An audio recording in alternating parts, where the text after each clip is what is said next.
One of the things that I have noticed for years is the phenomenon of what I call Ramadan Muslims. There are some people who are really only really Muslim in Ramadan, although actually even when it comes to Ramadan, I don't know how really they are Muslim. And you see, during the rest of the year, they don't fast, they don't pray, they really make no ibadah at all. But in Ramadan, suddenly, the girl, she puts on hijab, the guy, he starts to grow his beard, they start to pray 5 times a day, and then this, I don't exactly know what to call it, we should call it maybe this event of Taraweeh. Because to call it the actual Taraweeh prayer, I don't think that's fair. Because this is really a joke, what happens. And we see the people gather in the masajid, they gather in the mosques, and the Taraweeh prayer commences. And what do we find? We find the desperation, the hurry to fit 20 rak'ah into 45 minutes. 20 rak'ah into 45 minutes. Not only that, but within the month of Ramadan, before Laylatul Qadr, they think the Imam has to recite the whole of Quran. So what do we get? Something like this. And then Raku, bow, up, down, up, down, up, down. It's like aerobics. It's like, you might as well go to the gym. Because is this prayer? Is this salah? Is this why we are supposed to be making Taraweeh? We just think if we go to the masjid and we make some movements and we listen to some noise, this is prayer? This is what Allah wants from us? But this is how the Muslims are these days. They think, I will just go to the masjid, I'll quickly fit the... And if the Imam, subhanallah, if the Imam was to take a little bit more time to recite the Quran a bit slowly, so you could actually hear some of the words and take 15 minutes longer, you'll see the people all complaining. All complaining. Because this is all it has become. The religion of Islam has become a series of rituals, empty rituals. People who don't understand the meaning, the purpose.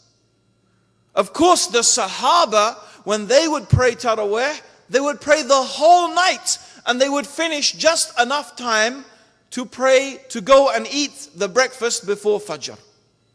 That's it. But we're trying to fit 20 rak'ah into 45 minutes. Is this what is the purpose of the Taraweeh? Is this what it is for? I don't think so. I don't think that's what it's for.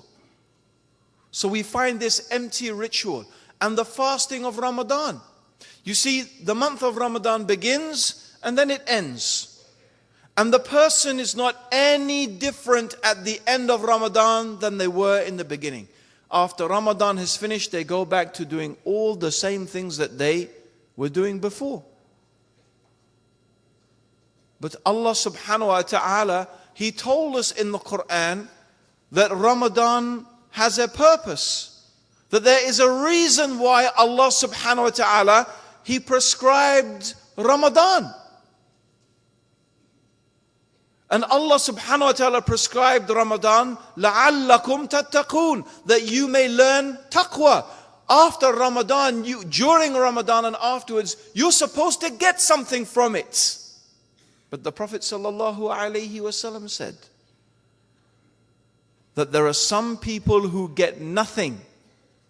There are some people who get nothing from their prayers except they get tired.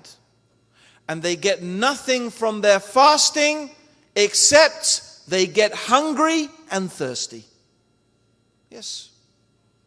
There are some people who get nothing from their fasting except they're hungry and thirsty. And they get nothing from their prayers except they get tired. That's all they get from it.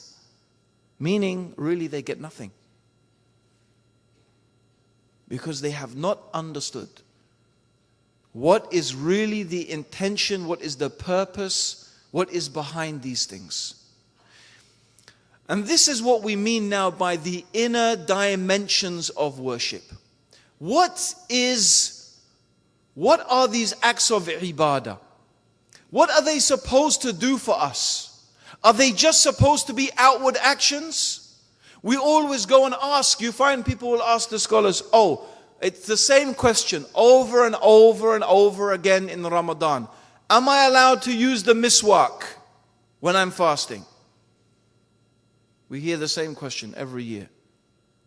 Am I allowed this? Am I allowed this? They're asking these questions about this aspect, but you never hear people, hardly ever, asking the question about how can I make my Ramadan really transform me and change me and make me a better person and bring me closer to Allah. Because isn't that what it's supposed to be about?